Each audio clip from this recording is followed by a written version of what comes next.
Monsieur l'ambassadeur, on va parler un peu de votre enfance et de votre jeunesse au Maroc. Mhm. Alors tout d'abord, il faut savoir que je suis né à Dakar, au Sénégal, en Afrique de l'Ouest. Investir ici, on formé nos frères et sœurs ivoiriens aux différents métiers. Aujourd'hui, ce sont des entreprises florissantes. Bien sûr, le rôle de l'ambassadeur était toujours d'accompagner, essayer d'aplanir les difficultés et aussi essayer de pousser d'autres investisseurs à venir. Et je sais qu'il y en a plusieurs qui sont en cours de construction d'usines ou envisagent sérieusement. Au niveau de la Cannes, effectivement, c'était des moments formidables entre San Pedro et Abidjan, rencontrer les joueurs, rencontrer le public.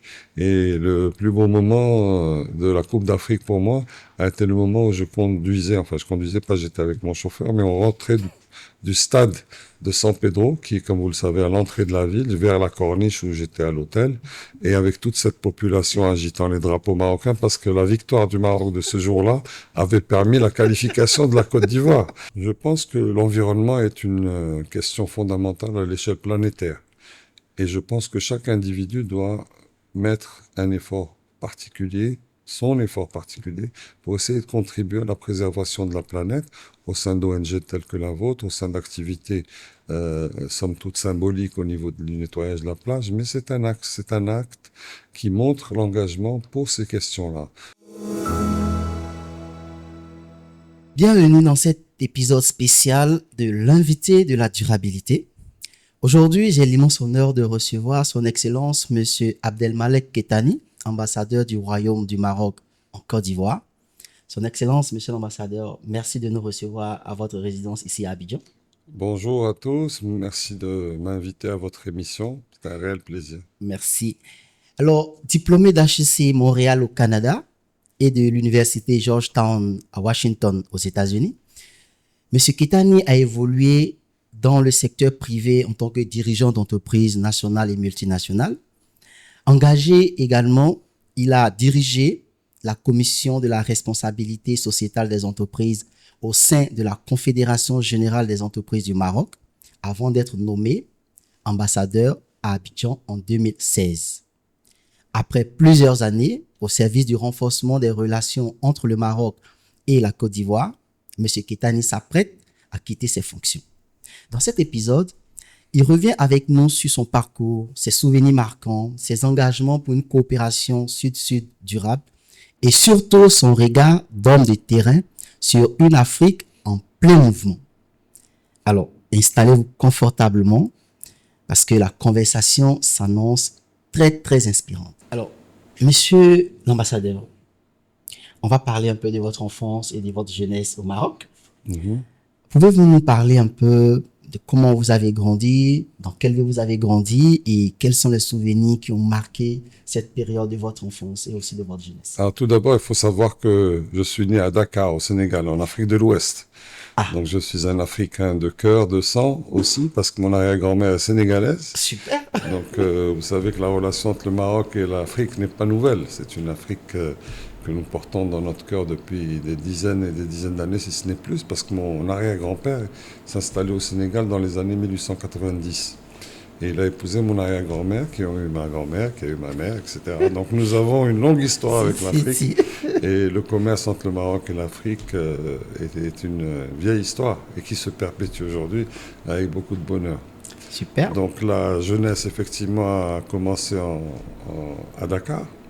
Mais on est rentré en 68 au Maroc pour regagner la terre natale. Mon père commençait à être âgé, etc. Il a souhaité que nous rentrions au Maroc pour poursuivre nos études.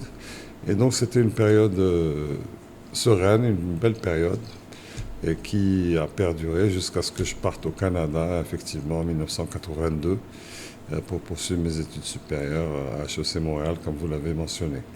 Alors, que ce soit à Dakar ou à Casablanca, quelles ont été les personnes ou les événements particuliers qui ont pu marquer votre jeune enfance? Alors, de prime abord, je dirais mon père et ma mère, bien évidemment, et ma grand-mère également, parce qu'elle était très proche de nous. Mes parents travaillaient tous deux, mais nous étions plus avec notre grand-mère, paix à son âme, paix à leur âme à tous, parce qu'ils sont tous partis il y a quelques années.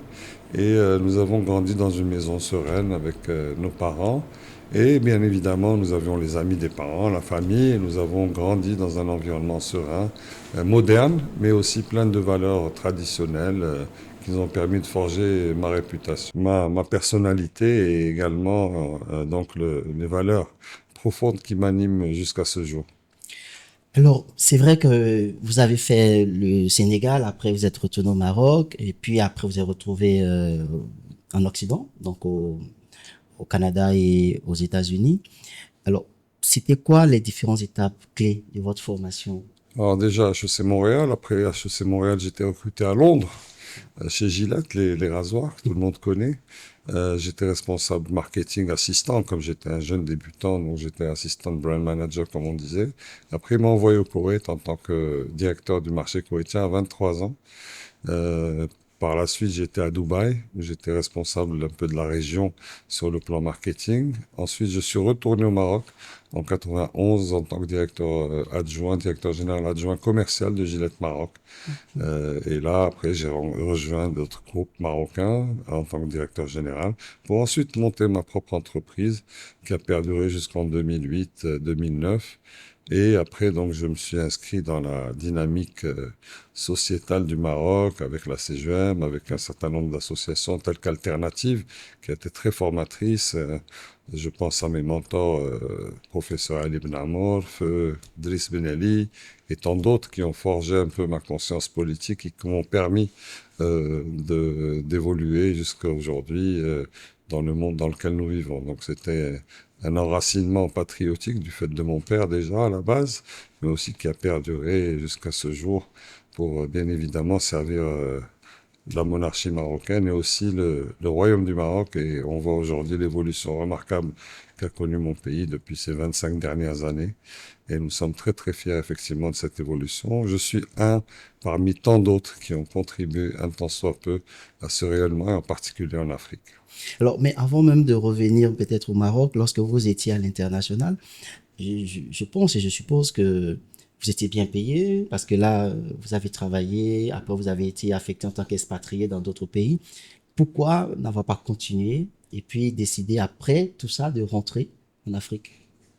Alors, les années 90, c'était une très belle décennie que j'ai passée entre Londres, le Koweït et Dubaï. Mais l'appel du pays a été le plus fort parce que je savais que il y avait une nouvelle dynamique qui se préparait. Et bien évidemment, quand Sa Majesté le roi Mohamed VI, que Dieu l'assiste, est arrivé en 99 sur le trône de ses glorieux ancêtres, nous avons vu une dynamique formidable. Et il fallait être au pays pour contribuer parce que tous les Marocains de la diaspora, bien évidemment, sont toujours appelés à contribuer. J'ai décidé de rentrer au Maroc, me suis marié, j'ai eu mes trois grandes filles aujourd'hui. Et donc la vie a continué son bonhomme de chemin, comme on dit, avec l'action associative, l'action caritative au sein de la Fondation MJID, Maroc Jeunesse Initiative et Développement, qui est du nom d'un visionnaire marocain, Monsieur Mohamed Mjid, paix à son âme, qui faisait des actions caritatives pour les enfants des montagnes, pour les populations dans les zones un petit peu rurales, délaissées, etc. Et nous faisions des actions dans ce sens. Donc tout ça, ça a forgé la personnalité non seulement de l'aide à autrui, mais aussi de l'engagement pour le développement d'un Maroc meilleur.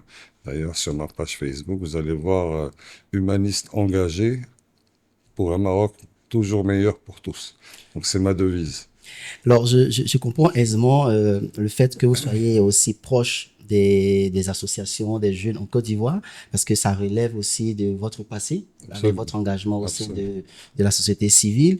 Et puis, à côté de ça, on a aussi vu votre engagement au niveau du secteur privé. Bon, c'est vrai qu'on sait que tous les diplomates, quand ils arrivent dans un pays, font la promotion du secteur privé de leur pays, ce qui est tout à fait normal. Mais vous, votre particularité, c'est que vous êtes déjà passé par la case Confédération générale des entreprises du Maroc. Donc, vous connaissez bien le potentiel du secteur privé marocain. Tout à fait. Après avoir aussi testé avec une vision professionnelle très élargie depuis l'Occident où vous avez travaillé. Moi, ce que je voulais savoir, c'est comment est-ce que ces deux univers ont pu forger votre vision ou alors votre détermination pour la diplomatie. Alors, tout d'abord, il faut savoir que le Maroc et la Côte d'Ivoire, de relations très anciennes, et sous l'impulsion décisive de Sa Majesté le roi Mohamed VI, que Dieu l'assiste, les entreprises marocaines sont venues en, en force pour investir en Côte d'Ivoire. Car on savait que la Côte d'Ivoire est pleine d'un potentiel très important. À l'issue des années difficiles du début de ce siècle, 2000, 2010, 2011, il fallait reconstruire un certain nombre de choses, créer des industries, renforcer un certain nombre de banques, reprendre des entreprises de télécom, etc. Et toutes ces entreprises marocaines de premier plan ont suivi l'appel de Sa Majesté que Dieu l'assiste, sont venues investir ici, ont formé nos frères et sœurs ivoiriens aux différents métiers. Aujourd'hui, ce sont des entreprises florissantes, florissantes. Bien sûr, le rôle de l'ambassadeur était toujours d'accompagner, essayer d'aplanir les difficultés et aussi essayer de pousser d'autres investisseurs à venir. Et je sais qu'il y en a plusieurs qui sont en cours de construction d'usines ou envisagent sérieusement de venir en Côte d'Ivoire pour accompagner la belle dynamique impulsée depuis l'avènement de son Excellence le Président Alassane. Alors, derrière un diplomate qui s'engage dans les territoires, ce n'est pas seulement de la diplomatie classique, mais c'est aussi de la durabilité active. Nous allons parler de votre mission diplomatique en Côte d'Ivoire. Vous avez été nommé ambassadeur du Royaume du Maroc en Côte d'Ivoire en novembre 2016. Et quels ont été vos premiers ressentis à votre arrivée? Est-ce que vous étiez déjà venu en Côte d'Ivoire avant d'être nommé ambassadeur? Si oui ou sinon, quand vous êtes arrivé, c'était quoi les premiers ressentis? Alors, je suis venu la première fois en Côte d'Ivoire, effectivement, en 1993. Donc, sous le mandat du président Félix Houphouët-Boigny, j'avais visité pendant quelques jours la Côte d'Ivoire dans ma qualité de directeur Afrique de l'Ouest pour Gillette. C'est ça. Et donc, j'avais visité un peu les marchés, j'avais été à Djamé, à Yopougon à l'époque, etc. Et à ce moment, déjà, vous saviez que vous allez venir ici? Ah non, non, aucune idée. Alors là, j'aurais jamais pensé. J'avais même été visiter la basilique à Yamoussoukro. Effectivement, non, j'aurais jamais pensé à ce moment-là qu'un jour je serais l'ambassadeur du Royaume du Maroc ici. Et effectivement, quand j'étais nommé à Abidjan, j'étais ravi parce que tout d'abord, Abidjan est une très belle ville, une ville qui a évolué de façon... On dit chez nous, Abidjan, c'est le plus doux au monde. Ah, absolument, absolument. C'est une jolie ville avec des gens bien élevés. J'étais marqué par la courtoisie des Ivoiriens, leur accueil. Et dans l'hymne national ivoirien, vous savez, la terre de la vraie fraternité, c'est pas un vain mot, c'est une réalité. Je tiens à témoigner de l'accueil que m'ont fait les plus hautes autorités du pays jusqu'à ce jour, jusqu'à mes audiences d'au revoir. Il y avait toujours une chaleur, une fraternité, une humanité dans toutes les relations que j'ai eues. Et je suis très heureux d'avoir pu passer ces années dans ce beau pays et d'avoir contribué modestement à l'essor des relations entre nos deux pays. Alors, quels ont été, par exemple, les moments forts de votre mission diplomatique en Côte d'Ivoire, tant sur le plan professionnel que sur le plan personnel? Principalement sur le plan professionnel, pardon. Sur le plan professionnel, tout d'abord, nous avons vécu ces dernières années, nous avons eu les joies et les tristesses de la Côte d'Ivoire. Je me souviens avec beaucoup d'émotion de mon frère Ahmed Bakayoko, paix à son âme, de Amadou Gon Coulibaly, Amadou Somaro et d'autres qui nous ont quittés. C'était des amis, c'était des frères. Aujourd'hui, j'ai beaucoup d'émotions en pensant à eux. Mais il y a aussi des moments formidables. Les moments formidables ont été bien évidemment la Coupe d'Afrique. Bien Mais sûr, ça c'est on vous dit merci encore au passage. C'était vraiment un Pour moment notre rédemption. exceptionnel que j'ai eu la chance de vivre pleinement en Côte d'Ivoire avec le stress, avec la joie, avec la ferveur du public ivoirien, avec l'équipe du Maroc qui a joué ici également, avec l'accompagnement. Il y a aussi les grands moments professionnels, c'était d'avoir l'honneur et le privilège de recevoir Sa Majesté le Roi, que Dieu l'assiste, au cours de multiples visites qu'il a effectuées pendant mon mandat en Côte d'Ivoire, et aussi Son Altesse Royale la Princesse Lalla Asma, qui est venue participer à un événement avec Madame Dominique Ouattara, la première dame de Côte d'Ivoire. Donc tous ces moments ont été des moments fabuleux, des moments bien sûr où il y a du stress, mais en même temps c'est des moments de satisfaction quand on sait que la mission a été bien accomplie et que tout le monde était ravi de cette visite. Donc ce sont des grands moments que j'ai vécu ici. Il y a aussi un grand moment qu'on a vécu ensemble. Tout à fait. Lorsque nous avons été à la plage de Bassam pour faire Tout à l'opération nettoyage de la plage de Bassam, On y reviendra d'ailleurs. qui était aussi un moment d'engagement, un moment de plaisir avec mes compatriotes, mes frères et sœurs ivoiriens, et qui était un moment dont je me souviendrai longtemps. Alors, je vais encore rester un peu sur les relations entre le Maroc et la Côte d'Ivoire. C'est vrai que vous êtes en train de partir, vous êtes en fin de mission, mais comment est-ce que vous pourrez décrire l'évolution de ces relations? Je sais qu'elles ont été bonnes, mais votre regard de diplomate, ce qui s'était fait et après ce que vous avez pu faire. Alors tout d'abord, il faut commencer par le plus haut niveau, c'est-à-dire la relation d'exception qui existe entre Sa Majesté le roi Mohamed VI et Son Excellence le Président Alassane Ouattara, une relation de confiance, de respect et d'entraide commune à tous les niveaux. Et Sa Majesté le roi a choisi la Côte d'Ivoire comme un pays stratégique pour mettre en valeur le concept de coopération sud-sud mutuellement avantageuse. Bien évidemment, il y a eu les investissements privés dont j'ai parlé précédemment, à savoir les banques, les télécoms, les BTP, etc., mais aussi les investissements publics qui ont été effectués ici sous l'impulsion et la direction de Sa Majesté le Roi. Je citerai en l'occurrence donc le débarcadère de Lokodjoro, débarcadère de Grand Lahou, la mosquée Mohamed VI, qui est un joyau de Ah l'architecture oui, marocaine oui, à en terre Treichville. ivoirienne à Treichville, Ouais. qui restera à jamais un gage de l'amitié immuable entre nos deux pays.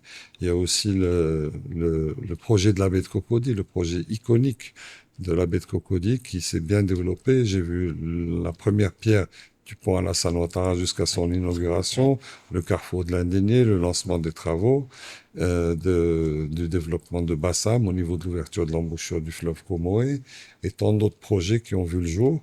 Et aussi, il faut pas oublier le centre multisectoriel de formation de Yopougon, qui est un Ouais. bijou de formation professionnelle à Yopougon, qui a été ordonné par Sa Majesté le Roi, pour permettre aux jeunes Ivoiriens, effectivement, d'embrasser un métier dans le BTP ou dans l'hôtellerie et pouvoir donc effectuer une carrière honorable dans leur pays et évoluer dans les rangs de ces deux métiers qui sont tout à fait respectables. Ok, vous allez nous parler de quelques anecdotes personnelles, autant au plan culturel ou au plan sportif. Ça pourrait être quoi? Qu'est-ce que vous pouvez nous partager que tout le monde n'a peut-être pas vu? Peut-être au niveau du sport, par exemple. On imagine ce qui a bien pu se passer. Expliquez-nous quelque Au chose. niveau de la CAN, effectivement, c'était des moments formidables. Entre San Pedro et Abidjan, on rencontrait les joueurs, on rencontrait le public. Et le plus beau moment de la Coupe d'Afrique pour moi a été le moment où je conduisais, enfin je conduisais pas, j'étais avec mon chauffeur, mais on rentrait du stade de San Pedro, qui est, comme vous le savez, à l'entrée de la ville, vers la corniche où j'étais à l'hôtel, et avec toute cette population agitant les drapeaux marocains, parce que la victoire du Maroc de ce jour-là avait permis la qualification de la Côte d'Ivoire. Et donc, les populations ne s'y sont pas trompées, ils ont réalisé l'ampleur. Et Ouais. quand ils ont eu ma voiture diplomatique, c'était Ouais, une c'était la marée US. humaine pour nous saluer, nous Ouais. remercier. Et jusqu'à la finale, on a vu le drapeau marocain sur les écrans, on a vu Max Alain Gradel monter chercher la coupe avec le drapeau marocain. Et c'est comme si le Maroc avait gagné. Et ça, encore une fois, ça reflète les valeurs de fraternité et de gratitude du peuple ivoirien. Dans d'autres pays, peut-être que ça ne serait pas fait comme ça. Mais la Côte d'Ivoire et les hauts responsables qui ont décidé de ce geste envers le Maroc ont été formidables parce que vraiment, on a seulement ouvert nos portes en gagnant le match. Mais la Côte d'Ivoire a mérité son titre vraiment en battant un certain nombre de grandes équipes d'Afrique. Et nous sommes ravis de ce résultat. Il fallait voir les scènes de liesse d'abord à Casablanca et dans tout le Maroc quand la Côte d'Ivoire a gagné avec les frères et sœurs ivoiriens établis au Maroc, dans les rues, l'ambiance. Il y avait une fête aussi au Maroc le jour où la Oui, Côte c'est d'Ivoire a ça. gagné. Non, mais ça crée beaucoup d'émotions Bien et je sûr. pense que tous les Ivoiriens qui ont suivi la CAN en son temps ne pourront jamais oublier cet épisode-là. Alors, en Côte d'Ivoire, on a plusieurs mets. On a la loco, on a le poisson braisé, on a la sauce graine. Alors, c'est quoi votre particularité? Quand vous avez envie de manger ivoirien, qu'est-ce que vous mangez? Alors, j'aime bien le poisson braisé, poulet braisé aussi, c'est très très C'est bon. ça. À loco, foutou de temps en temps Ah, avec ok. la sauce, c'est très bon aussi. Donc la cuisine ivoirienne est tout à fait remarquable et j'ai beaucoup apprécié quand j'étais invité chez un certain nombre de personnes et ils posaient les mets ivoiriens, c'était toujours un délice. La tchéké aussi, la tchéké est reconnue à l'échelle internationale comme étant un produit ivoirien à l'UNESCO. Tout à fait. Donc Tout à la fait. tchéké aussi, même mon personnel adore la tchéké. Ouais. Donc de temps en temps on fait la tchéké avec garba à tchéké, avec le Le poisson, poisson avec thon, le thon, c'est cela. avec un peu de piment quand même. Ah, ok, ben c'est bien. Donc, ça veut dire qu'en fait, aujourd'hui, vous quittez votre troisième patrie, j'allais dire, la Côte d'Ivoire. Donc, on voit que vous avez quand même gardé beaucoup de souvenirs. Mais en termes de bilan et de perspective, en fin de mission, qu'est-ce que vous pourrez tirer comme bilan de toutes ces années que vous avez passées avec nous? Alors, la dynamique imprimée depuis le début par Sa Majesté le roi Mohamed VI et son frère, le président Alassane Ouattara, est une dynamique positive, est une dynamique qui va se perpétuer à l'avenir. Je souhaite à mon successeur, bien évidemment, beaucoup de succès pour perpétuer cette dynamique, la renforcer. Je sais qu'il y a beaucoup d'entrepreneurs qui étaient récemment au l'Africa CEO Forum, qui s'intéressent fortement à un certain nombre de secteurs en Côte d'Ivoire pour venir investir. Et nous souhaitons bien évidemment que ce pays continue sur sa lancée, telle qu'elle a été imprimée par son Excellence le Président, car c'est un pays où les infrastructures avancent, l'éducation avance, les hôpitaux avancent. Bien évidemment, il y a encore beaucoup de travail, mais rien n'est parfait nulle part. Et il s'agit de travailler au jour le jour avec une vision pour le peuple et faire avancer le pays dans la bonne direction, comme nous l'avons vu et comme nous le voyons encore avec notre souverain. Ok, alors vous avez, moi en tant que président de l'ONG Amistad, qui est très engagé dans les questions environnementales, vous avez été présent aux activités pour lesquelles nous vous avons sollicité, notamment le Forum africain des villes durables et aussi Océanité, où on a nettoyé la plage de Grand Bassam avec les jeunes Ivoiriens et les jeunes Marocains. Alors pourquoi est-ce que vous avez accepté une telle initiative pour Grand Bassam? Je pense que l'environnement est une question fondamentale à l'échelle planétaire. Et je pense que chaque individu doit mettre un effort particulier, son effort particulier, pour essayer de contribuer à la préservation de la planète au sein d'ONG telles que la vôtre, au sein d'activités, somme toute symboliques au niveau du nettoyage de la plage. Mais c'est un acte qui montre l'engagement pour ces questions-là. Bien évidemment, à notre niveau, on n'a pas la latitude ou le pouvoir de faire beaucoup plus, mais en étant là, en prêchant la bonne parole, surtout auprès des jeunes qui doivent comprendre que leur environnement, c'est leur demeure, c'est leur maison. On nettoie pas juste sa maison et on laisse l'extérieur. L'extérieur aussi est très important pour la qualité de vie de tous, des jeunes et des moins jeunes.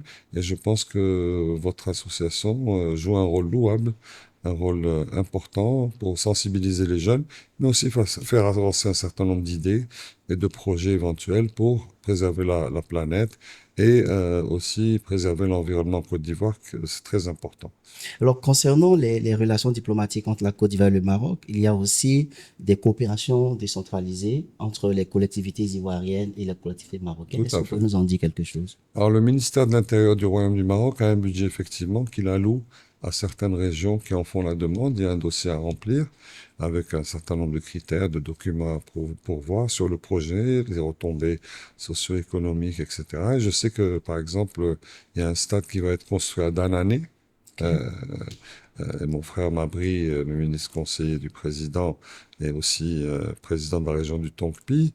Il y a d'autres projets qui ont vu le jour à Yopougon. Il y a d'autres projets qui vont voir le jour du côté d'Odiéné. Je pense qu'il y a un partenariat solide à ce niveau-là également.